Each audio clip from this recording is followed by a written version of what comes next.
Okay, so I've got a pickups video. I haven't done one of these in, well, I just looked, and the last one I did was like 4 months ago, which I'm really surprised it's been that long really. To be honest, looking at what I've got, I really haven't picked up that much, and yeah, I really haven't.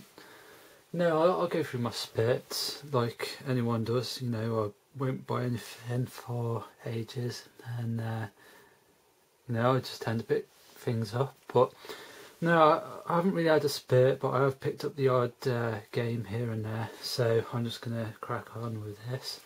Yep. So first up, then we have Gunlord on the Dreamcast. What can I say about this game? This game's a homage. Clearly, it's a homage to Turrican and the Turrican series. It is a brilliant, brilliant game. It doesn't matter that it's a homage and a, you know, just basically taking everything from Turrican and making a new game out of it. I don't see any harm in that, and it really works. It's a solid, at least the kind of platforming, shooting elements of the game is solid.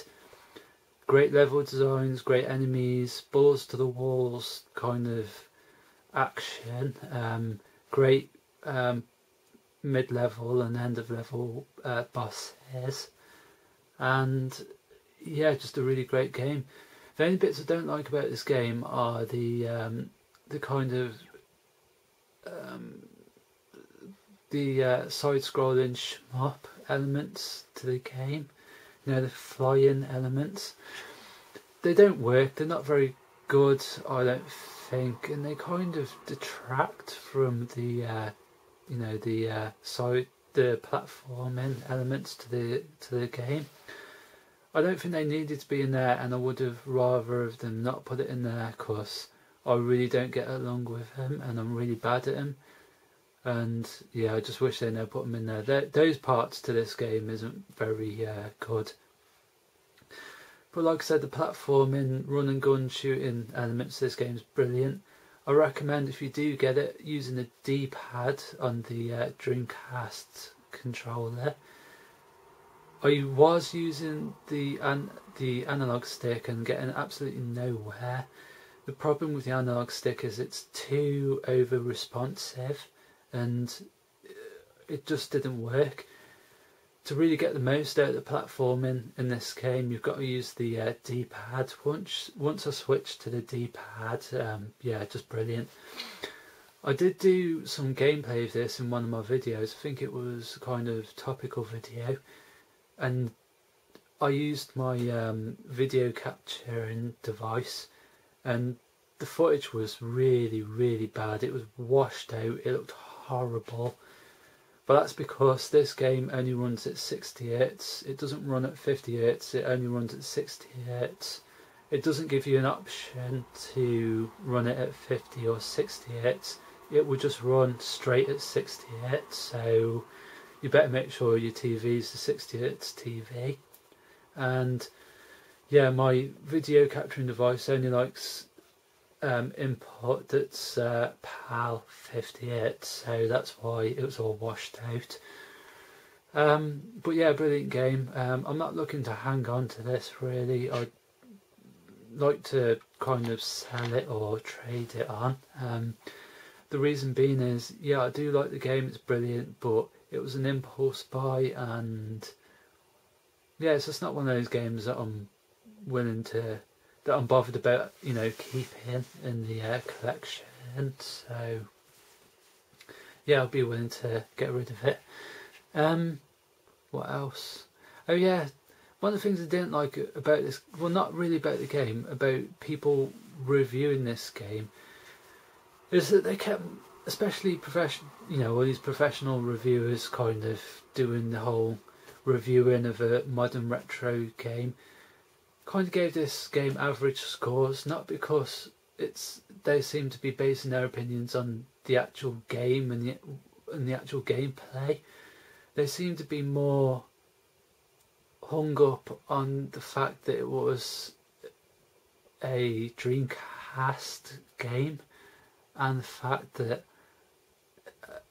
that it was a homage to Turrican, really. And when you review a game, you like, I wouldn't mark it down because it was you know, taking the best bits of old games, or it was a homage to another game. And I wouldn't mark it down because of the platform it was on either. That's just seems totally ridiculous, and but that's what some of these reviewers were doing, and I just thought, you can't get more ridiculous than that. If you're going to mark it down, base your opinions and at least your review on what you're given with the game. It actually works as a homage to Turrican, and I don't see that it's bad that they did that and they took everything that was good from Turrican and made a new game out of it. It's pretty impressive, really, but some of the reviews of this game are just absolutely stupid on what they was basing their review on, basically. Yeah. Okay, next up I have Lollipop Chainsaw. See if we can get the glare off that, really.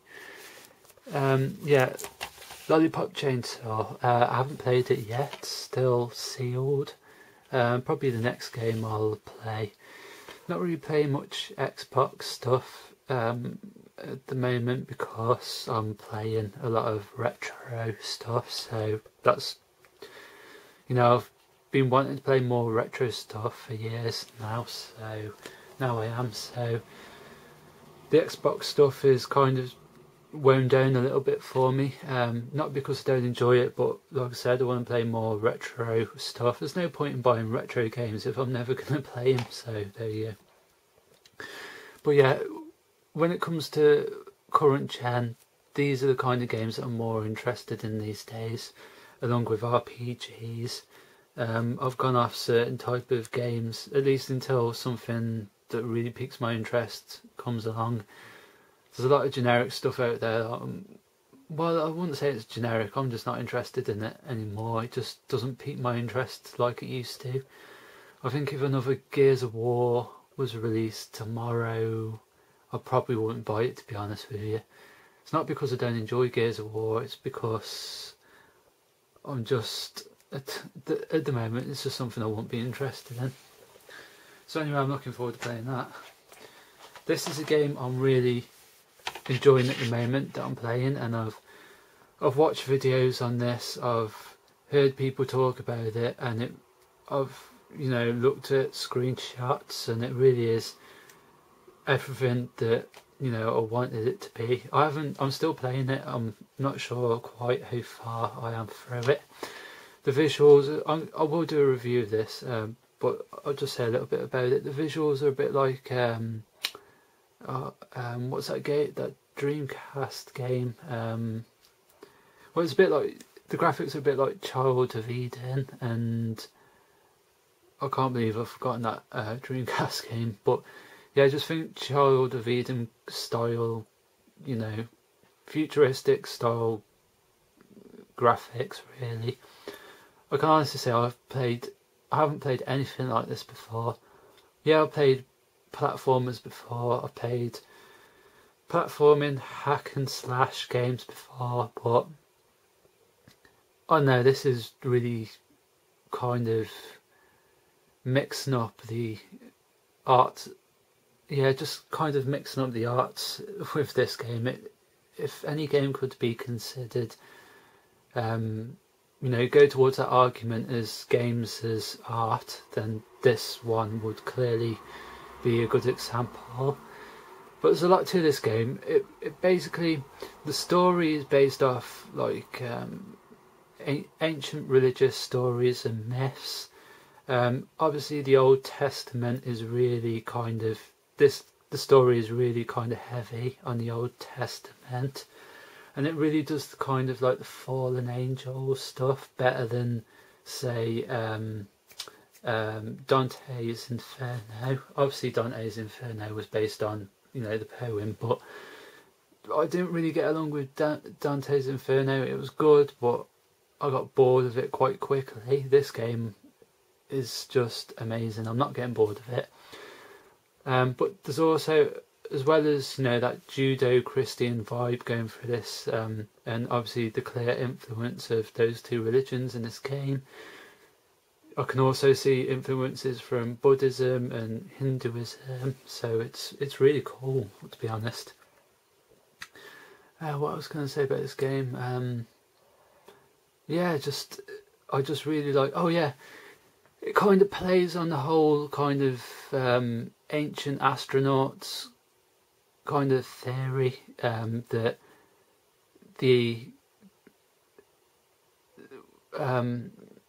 our ancestors had contact with gods, with their gods, and the gods are ancient aliens. So it's not like that kind of element's not like right in your face, but you can see it in there. And yeah, just if you haven't played this game, and you do like platformers, you do like hack and slash games, then I think you really need to play this game. It's just, I will do a review of it. I've got to get some gameplay footage. But yeah, just absolutely brilliant game. Now, I've already talked about this in one of my videos. This is that I wanted this kind of game on disc, or these games on disc, and it's the Monkey Island collection. Now, I've already played the first Monkey Island game because I bought that on the arcade, Xbox Live Arcade. Absolutely brilliant game. Just, it's the way HD kind of remake should be done, you know, giving you something totally new, the new remake and the old, you know, the old game. Personally, I preferred the old, you know, 16-bit graphics, the old game, but it was just absolutely brilliant game. I played it through twice, enjoyed it, brilliant. I've held off getting the second Monkey Island game of Xbox Live because I wanted to get this specifically. I really want, knowing that it was on disc, I wanted it on disc, so I saw this in Game Station for 14 quid, and I was just like, oh, I don't want to spend any money. I really don't want to spend any money. I think I went out the shop and I was wondering about it, and I thought, I've only once seen it in the shop, once before, and I passed up on it and I regretted it, so I went back and bought this. So yeah, I'm really glad to finally own that. Okay, so next up is Magna Carta 2. Now, I haven't actually seen this game in the shops before. I do remember when it was released, and I did look into this game because it looked interesting. I wonder why. Yeah. Anyway, it looked interesting, and I thought it was a beat 'em up, and I thought it, just from the artwork on the front, I thought it'd be kind of one of those beat 'em ups that I might be interested in playing for a short time, at least on the 360. But it turns out it was an RPG, which kind of intrigued me even more, but I never got around to getting it. So anyway, browsing in Game Station, as you do, came across this game, and again, I didn't want to buy anything. I really didn't want to spend the money, but I was kind of umming and ahhing about it. And in the end I thought, you know what, screw it, I'm going to get this game, so I bought it.